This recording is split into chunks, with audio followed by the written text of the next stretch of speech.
Mizoram State Commission for Women chuan niriat thlasom pahnih sang hila som hnih pali zana mipa pakhatin meiche pakhat kholaya kuta thlak lai CCTV footage dar chungchanga sumoto in thubuai aziak lut MSCW chuan khatiang taka wal aw taka kut in thlak na thlengkha ngai thutak ngai takani ti tak langin he thil thleng hi meiche zom na le dikna chanvo ti borban na satak nin commission chuan angai nunrong taka kut in thak na niya alana wangin commission hian sumoto cognizance lak ngei theina tur case ni na khria a MSCW case number somriat sanghila somni pali aziak luta ani anti Mizoram police tepo biak zui ani ti tak langin MSCW chuan thudon danin he thil thleng awang hian kulikon PS case number 117 sanghila somni pali date ka chiar vek lo mayang in hu ve vek tho chu an ziak lut to police ten hetianga rang taka case an ziak lut nga le chak taka chuina an kalpui zui hi commission chuan lom om tin poi khoi tu chunga dan anga fremna a om zui ngai thei nan chak taka malak zui nge ani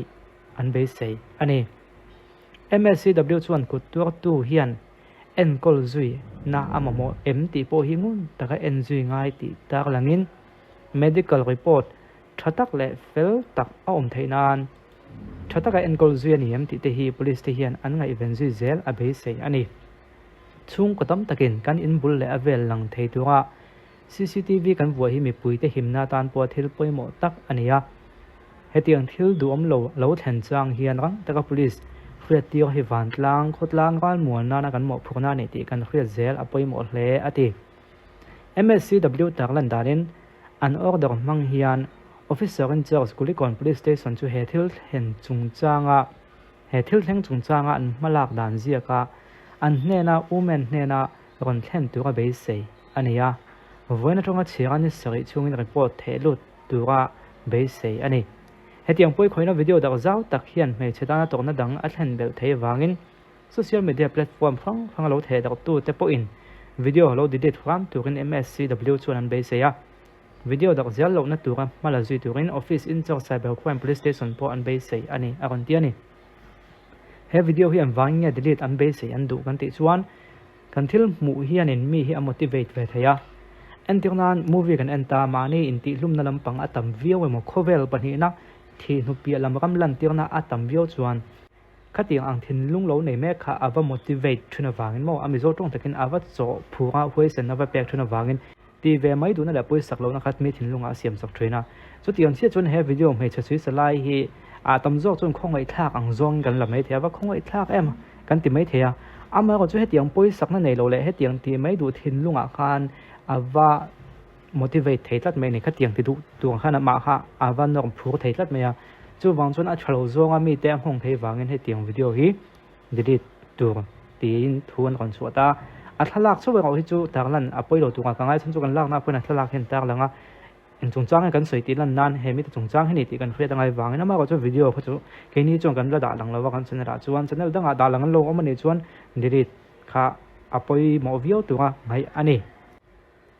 hetia kan soi mek lai hian thu chiang lo the dang hi kan hlau khop me ke ni pu kan tong kam hi kan film khuwa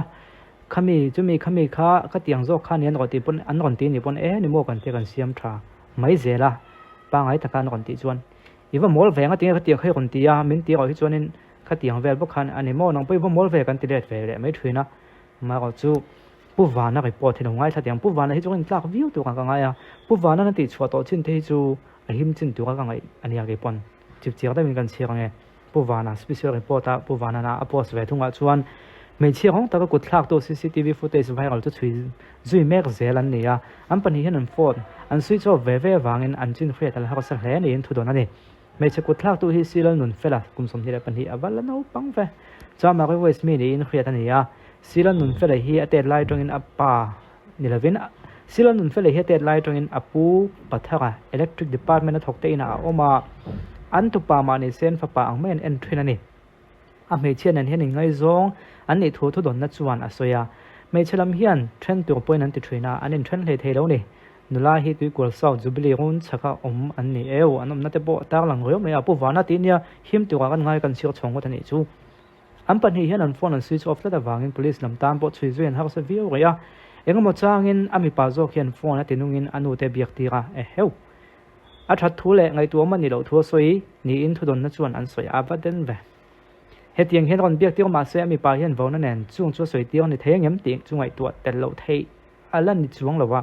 anin khoina mun himwal pui world bank road ni in fiat ani mai chaku thlak tu siral nun fere hi kumsom ni pani ni in vel pui tling purwal ani towa adik nga tak sadang po apui tling vek tong abial no poni se khati anga mai cherong taka soi sa kha nun chi anun chia thlak ani abial no poni se ni lo ma se a chia thlak fe kha chu chumin nuwa tuna phone switch off in atlan bo pui da te zel nin angai theya adik chia vo betina kidnap em niang ni a case rep thei vio don nin ni na langa mi zo te hin nam tlem kan nia kan ram jim te hian bibo hlen a bibo hlen rai thei akin om lova ani lo a thei lo phim thatakin police ko ta arang theyang berin impe se chu anti mak mol an ta na kong thaber ni na dang adik chia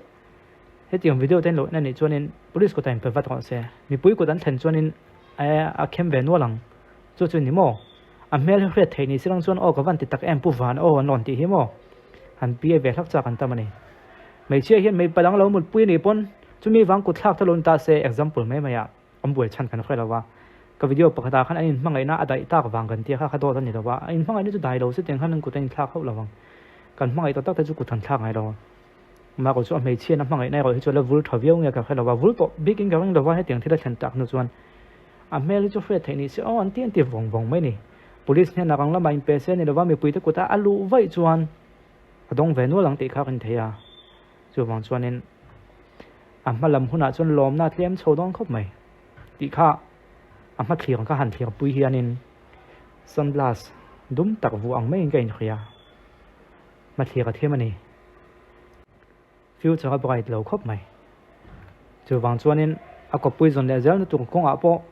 a mer hi tilang ngai se ti dang ngai se ti kha kan du to na a kon da phe chon da huk do na tu man ni pa ngai chin chuanin nu pui tan emo ekati nu pui tan chon tu man an du don lawa lo du to ko no mai thema sa pasada tan ani ka sei tum jok chu pasada tan tu man an nei du rin om lawa an lo nei du tra ni chuanin punching bag aton huwa min an nei don ti na ni maya am hei chen punching bag a ton ken huam lo ma ti poti ma se dana mei che hum hal na an se maya ava pan singot thei do nei chu chung te chu avei ka ti ya ton tu ma hianin ka on update ve ram mani ka thil update chuna hianin a fu lo le